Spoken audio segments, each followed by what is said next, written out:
It's Patrick Hutzel from intensivecarehotline.com with another quick tip for families in intensive care. So today I have an email from Edward who says, "Hi Patrick, my father has congenital heart failure, COPD with pneumonia and kidney failure. He's on Lasix, but when the ICU moved him to the recovery ward, he deteriorated fast. He's gotten worse since he has been there. When he was on the recovery floor, the nurse put his breathing mask on but didn't push start. I pointed it out twice, once to the nurse in front of the doctor. I noticed after that he seemed delirious and his labs that showed dangerous CO2 levels, which were high, and oxygen levels, which were low. It sounds to me like he's at risk of going back to ICU because he's not safe there. What should I do?" Well, Edward, that's a really tricky situation. It sounds to me like they've moved him to the ward, to the recovery ward too early. And now they seem to be outside of their area of expertise, not really knowing how to switch on the BiPAP or the CPAP. It sounds to me like that's what you're referring to. You're referring to his breathing mask, and they didn't push start, so you pointed it out twice.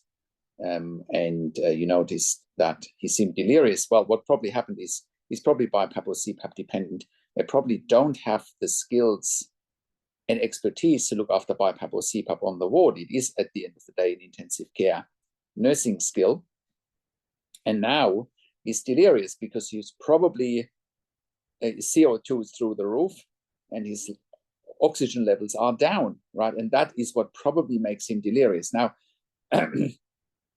you're not sharing that he's on any other medication, so it is your email is missing a lot of details. But the reality is that that is what most likely has happened. So what should you do in a situation like that? You probably should be pushing for him to go back into ICU until they've got his oxygen and carbon dioxide levels under control. But also, if he's got congenital heart failure, COPD, pneumonia, and kidney failure, right? I doubt that the recovery ward is the right area for him, right? So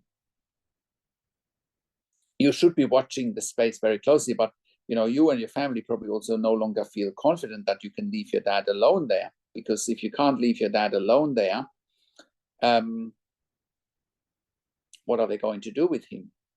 Are they going to mess up his care and treatment even more? Right? That's the question. And if he deteriorated fast on the recovery ward, in ICU, patients have a 1-to-1, 1-to-2 nurse-to-patient ratio. On the recovery ward, he probably has a 1-to-3, 1-to-4, 1-to-5 nurse-to-patient ratio, right? So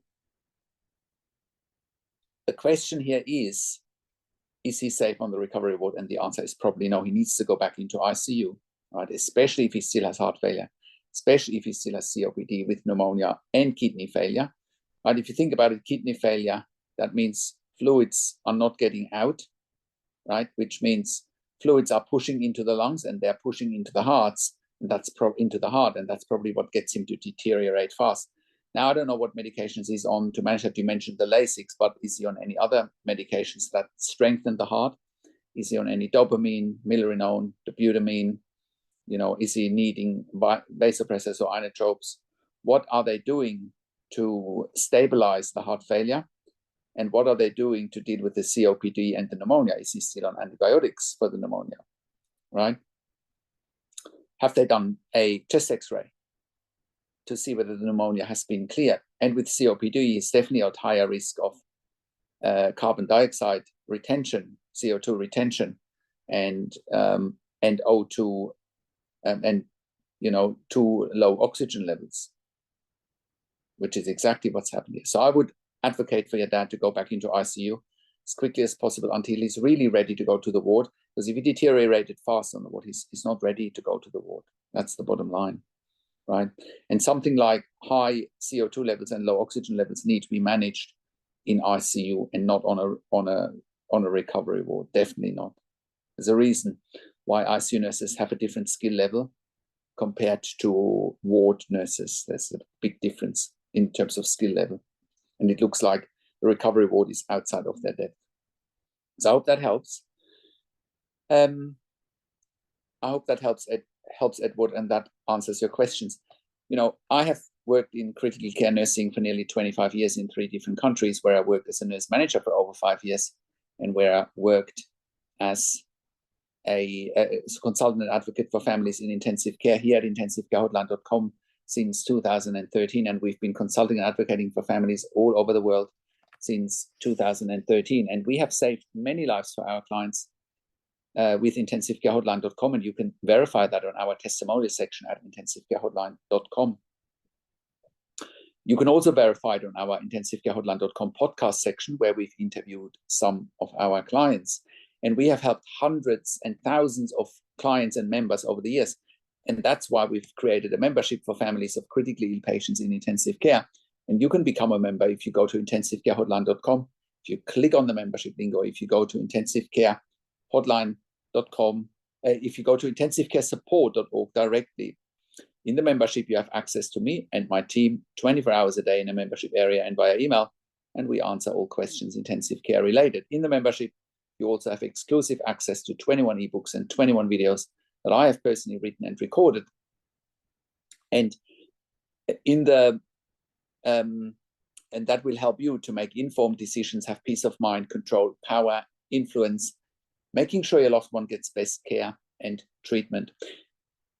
I also do one-on-one consulting and advocacy over the phone, Zoom, WhatsApp, Skype, whichever medium works best for you. And I talk to you and your families directly. I talk to doctors and nurses directly. I handhold you through this once-in-a-lifetime situation that you can't afford to get wrong. When I talk to doctors and nurses directly, I also ask all the questions that you haven't even considered asking, but must be asked when you have a loved one critically ill in intensive care.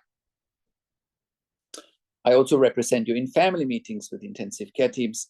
We also do medical record reviews in real time so that you can get a second opinion in real time.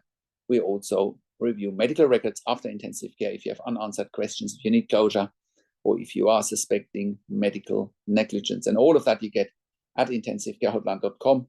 Call us on one of the numbers on the top of our website, or send us an email to support@intensivcarehotline.com with your questions. And if you like my videos, subscribe to my YouTube channel for regular updates for families in intensive care. Click the like button, click the notification bell, comment below what you want to see next, what questions and insights you have from these videos. Share the video with your friends and families. I also do a weekly YouTube live where I answer your questions live on a show.